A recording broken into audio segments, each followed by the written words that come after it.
Welcome to Capital Conversations. I'm Marty Owings. It's Tuesday, March 13th. And I'm Ahndi Fridell. I don't have my script with me. Tonight on the program, we'll hear from Republican Senator Ben Kruse from Brooklyn Park, and later in the program, we'll get a visit from former Emmer campaign leader David Fitzsimmons and get his take on all the issues going on up here at the Capitol. And as always, you can join our political talk show by tweeting us at MNCapNews or leaving us a message on our Facebook page at MN Capital Conversations. Leave us a question or tweet us a message and we'll share it with our guests or talk about it in the show. All right, welcome to the program, Senator. Good to have you here. Well, thank you for having me. I appreciate the opportunity. Absolutely, Senator Ben Kruse. And what's your district? I currently represent Senate District 47, which is Brooklyn Park, Champlin, and Coon Rapids. Okay. Now that's going to be changing a little bit in the fall, yes? A very little bit, A very actually. little bit, okay. I lost a couple of precincts in the southeastern portion of my district. Picked up a few in Coon Rapids, which is kind of the northeast portion of my district. But for the most part, it's identical. Okay. Stays very similar. Are you happy about that, I assume? I am. I enjoy my district. I would argue it's probably one of the most diverse districts in the state. Just every economic status, every nationality, every religion. It's fun to go out and knock on doors. Mm-hmm. Well, this is your second session as a senator, right? Yes. Right. Yep. First term. First term, second session. The first one was a budget session, and now Yes, it you're was. into the bonding.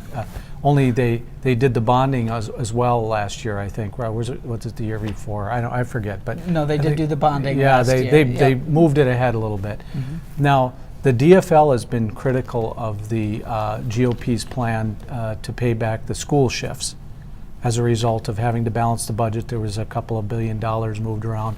And yet the GOP's put forward what they say is a good faith effort to start to pay that back. Mm-hmm. DFL wants to go after some rainy day money or some reserves or something. Where are you at on that? Yeah, Senator? I haven't seen the legislation, but I would say that's pretty unfortunate because that's one of the commitments that we have made.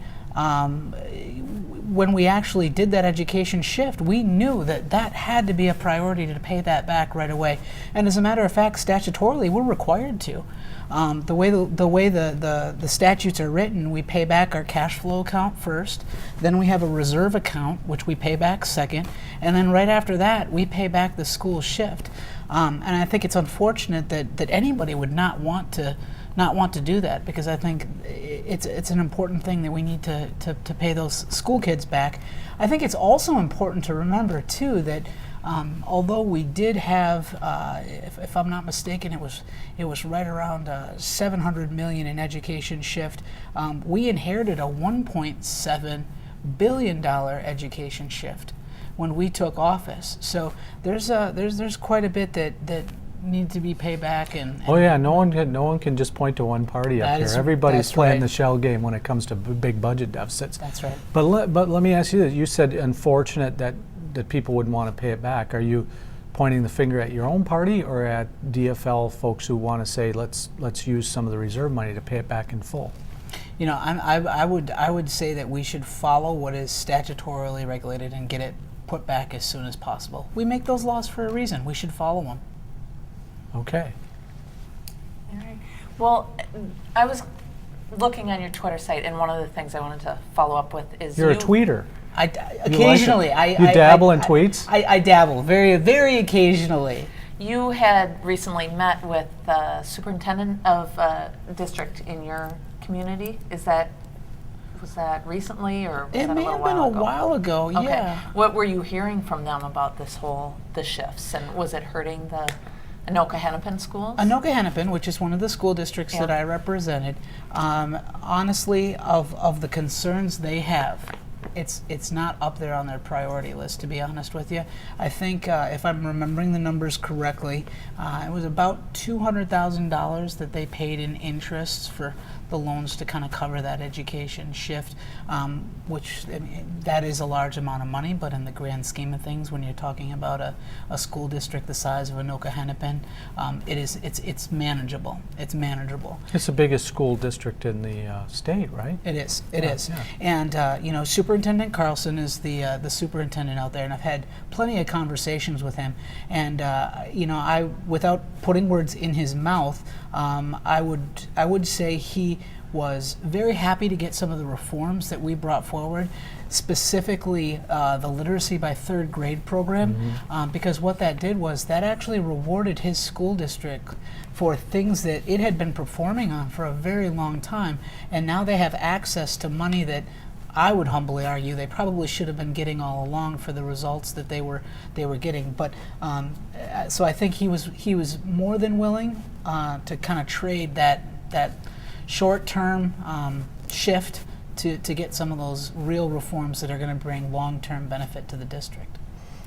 Let me ask you a couple questions about you personally. Yes. What you're pretty young to be most of the guys we come in here are, you know, old like me, and well, the women all seem young, but see, I was going to say you're young too. well, you're very kind. You're very kind. Only my kids say that, but they just don't want me to get too old. I think I'm the second youngest senator. If I'm, well, who's the youngest? If I'm if not you're mistaken, I am 34, and oh my gosh, why is his name escaping me right now? One of your colleagues? Jeremy Miller. Jeremy Miller. Okay. Sorry, Jeremy. Is he? Jeremy Miller is okay, a touch sure. younger than I am. Not much, right? Not much. Not much. Well, geez, I mean, Ahndi, if you're a state senator at 34, where do you go after that? Really, I mean, you know, the sky's the limit. You got a lot of years left. Yeah, I mean, but you got, you know, it's the sky's the limit, right? You got. How do you feel about? I mean, you're a relatively young person, and you're in a body that's very, not your physical. I'm talking about the Senate. Right. That's very, you know. This is tradition of, you know, elder, wise statespeople.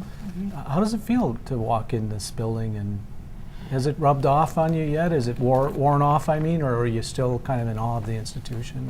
Believe it or not, despite my age, I served a short stint as a legislative assistant for Bob Gunther in the House of Representatives here, so Representative Gunther, and my personality is actually much more fit to the Senate than it is to the House. I tend to try and be the more, I don't know, call it stuffy, call it whatever you want to call it, whatever people want to say. But I enjoy that. I More enjoy formal. kind of the formal, the prim, proper. Robert's Rules of Order and all that stuff. Yeah, you bet. So I do enjoy it. Yeah. Well, let's talk about your background. You're from Green Bay, Wisconsin. I am from Green Bay. Geez, You had to here bring we that up. go. Here we go. You're not leading into what's going to be up in committee tomorrow at all, No, are you? not at all. There we go. Let's see if we don't give them a stadium. Right. Ouch. Let's see how that's working. Might have an interest. Well, and the other thing that's been filling the halls of the Capitol, or that, you know, has not come to the Senate yet, but the right to work legislation, which has been big in Wisconsin and is now an issue that's really moving toward Minnesota. Where do you sit on that?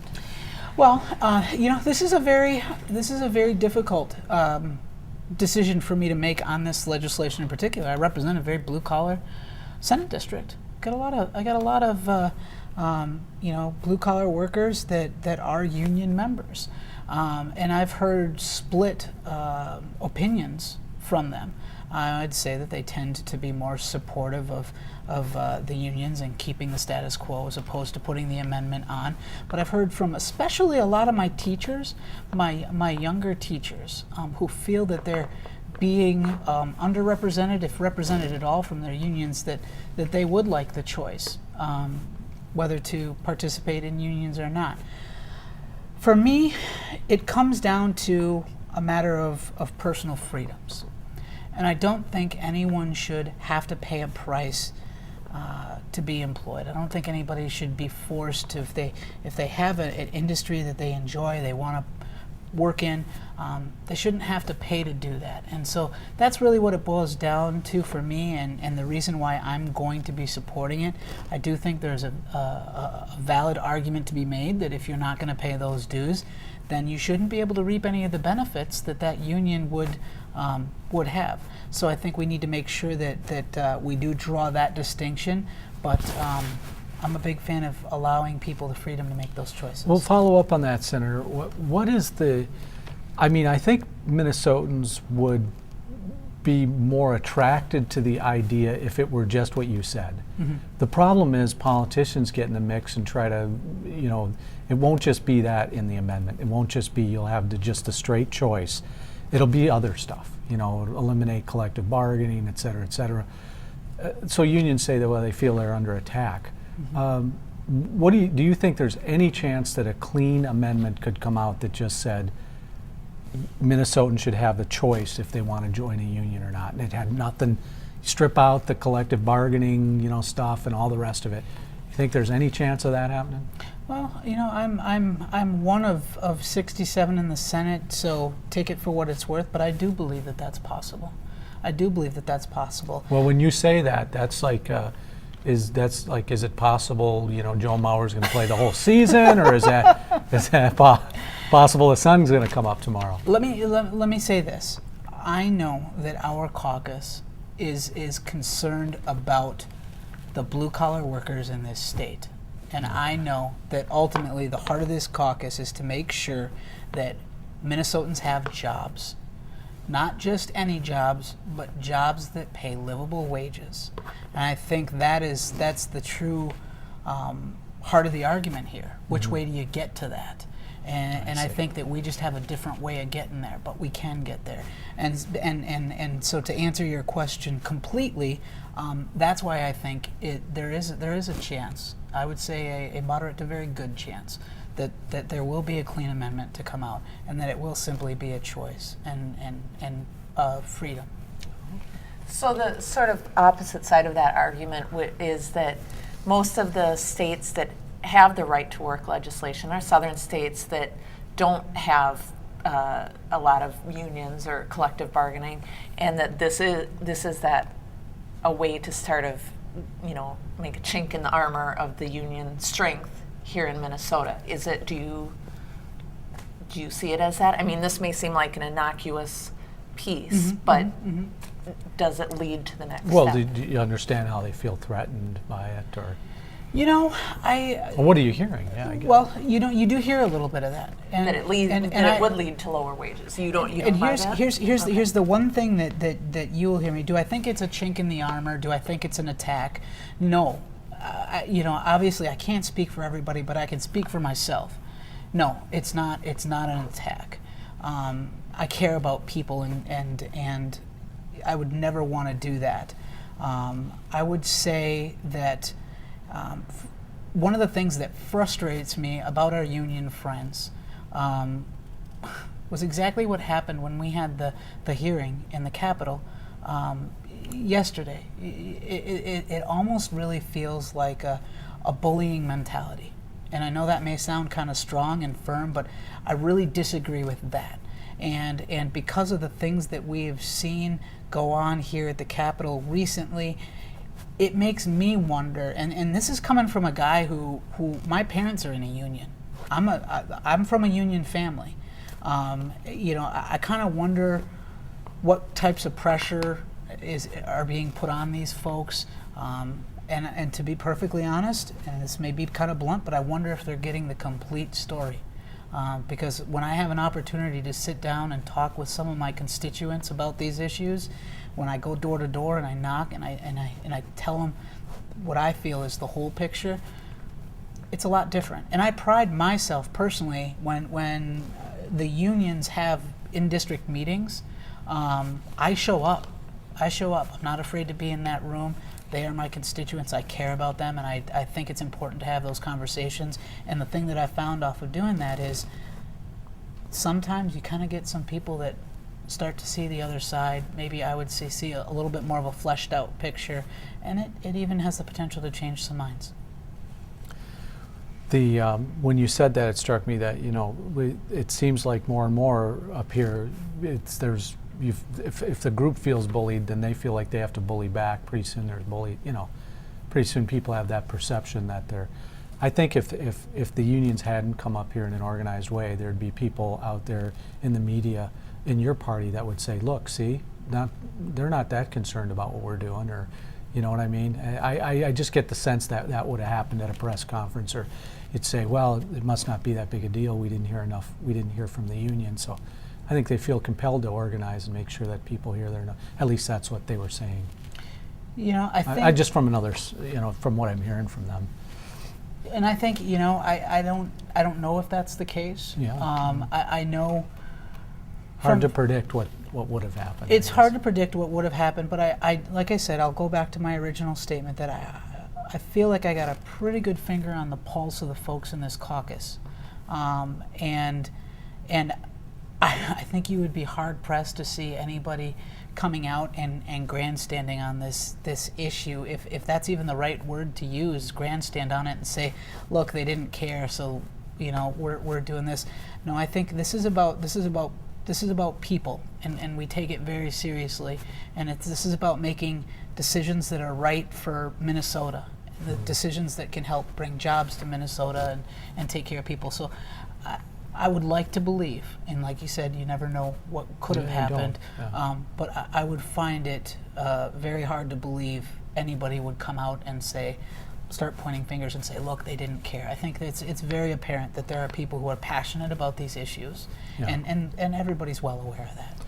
Well, there's a number of other amendments on the docket, and let's talk about those a little bit. Yes, sir. The voter ID, that may or may not happen, supermajority, but you have the marriage amendment that'll be decided by voters in the fall. Sure. Where are you at on those issues? Well, I voted for the marriage amendment, so I mean that one's done and in the books.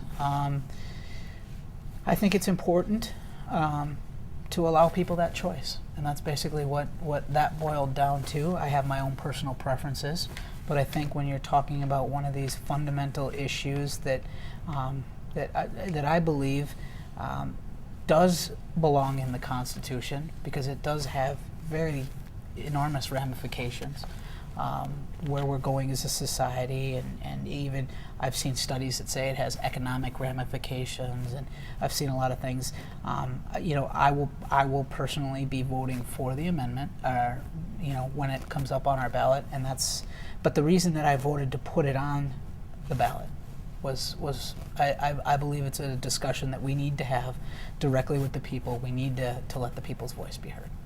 How about voter ID? Well, what do you think that has any chances of passing? Oh, Getting sure. on the, Oh, sure. Yeah. well, probably much better than the right to work stuff is what I hear on the polls, at least in some. I think you're probably right about Okay. that. Yeah. Okay. Yeah. What about supermajority? I carry the supermajority bill. Okay. Yeah, So that's part of why I asked. That's a tough one. I would like to see it on there. I think it has a great precedent already set in the Constitution that we need that supermajority when it comes to bonding issues. So I think that it's not a far stretch to say that we would need to have that same supermajority if we were to increase taxes. And I think it speaks to the long-term fiscal responsibility of the state and fiscal health of the state. So do I think that that's one of the top priorities as far as putting an amendment on a ballot? I would see voter ID going much earlier than that. And I think as far as amendments go, I think it's kind of quieted down on that one a little bit. But I'd like to see it go. Okay. Any follow-ups?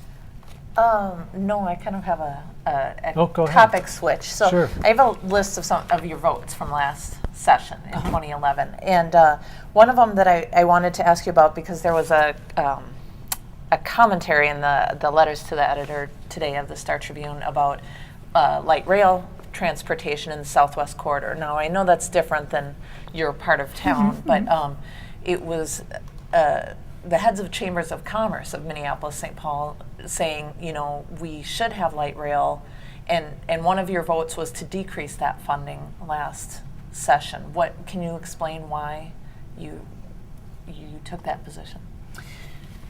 Very simply, I think, especially in this economic environment, when we're looking to provide as much infrastructure as possible to our business community, which you hit the nail on the head. The business community is behind, especially that southwest corridor there.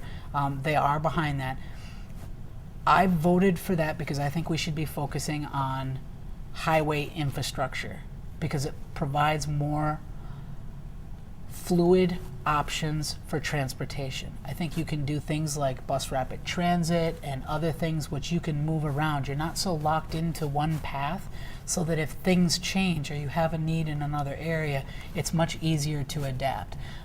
When you talk about light rail, it's a permanent thing, and not only is it a permanent thing, it's a permanent thing that has a pretty significant subsidy attached to it, much more so than what we subsidize our highway systems. Obviously, with any mode of transportation like that, there's going to be maintenance, but that's the reason why. I just think it allows for more flexibility, and I think right now we need to look at getting the biggest bang for our buck. Could there be a time down the road where we have the capital to invest in that type of infrastructure, the light rail? Sure. I think that's possible, but I think you need to make sure that you have the population and the population density before that happens. I really don't like the whole build it and they will come mentality, so that's why I took that vote.